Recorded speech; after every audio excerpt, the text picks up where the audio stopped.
Hello guys, তোমরা সবাই কেমন আছো? আমি তোমাদের ভালোবাসায় খুব ভালো আছি। তো চলো আজকে আবার একটা নতুন রেসিপি নিয়ে চলে এসেছি, চিকেন পকোড়া। চিকেন পকোড়া কে কে খেতে ভালোবাসো আমাকে কমেন্ট করে অবশ্যই জানাবে। দেখো আমি চিকেনটা পরিষ্কার করে নিয়ে চলে এসেছি। চলে আসার পরে এর মধ্যে দিয়ে দিচ্ছি লবণ, হলুদ, ম্যাগি মশলা আর দিয়ে দিলাম সোয়া সস। এরপরে দেবো ভিনিগার। ভিনিগারটা দিলে কি হবে, মানে মাংসর যে একটা গন্ধটা না, ওটা একটু নষ্ট মানে করবে, ঠিক করবে, ব্যালেন্স করবে। তারপরে আমি দিয়ে দিচ্ছি একটা ডিম ফাটিয়ে। দিয়ে দেওয়ার পরে এরপরে দিয়ে দেবো এর ভিতরে কর্নফ্লোর দিয়ে এটাকে আমি কিন্তু ভালো করে মেশাবো, ঠিক আছে। আর তোমাদের কার কার এই চিকেন পকোড়া পছন্দ, খেতে ভালোবাসো, তারা কিন্তু অবশ্যই কমেন্ট করে জানাবে। এরপর আমি দেখো দিয়ে দিচ্ছি জিরে পাউডার, ধনিয়া পাউডার আর শুকনো লঙ্কা পাউডার। দিয়ে দেওয়ার পরে দেখো এবার এটাকে আমি মিশিয়ে নেব।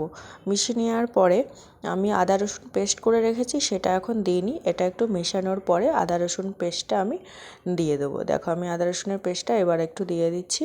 দিয়ে দেওয়ার পরে এটা ভালো করে আমার মেশানো হয়ে গেছে। মেশানো হয়ে যাওয়ার পরে এটাকে আমি আধা ঘন্টা রেস্টে রেখে দেবো। আধা ঘন্টা রেস্টে রেখে দিলে চিকেন পকোড়াটা খেতে খুব ভালো লাগে, ওই কারণে রেস্টে দিতে হবে।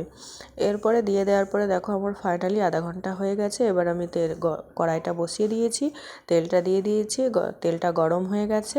এরপর আমি একটা একটা করে এর ভিতরে আমি ছেড়ে দেবো।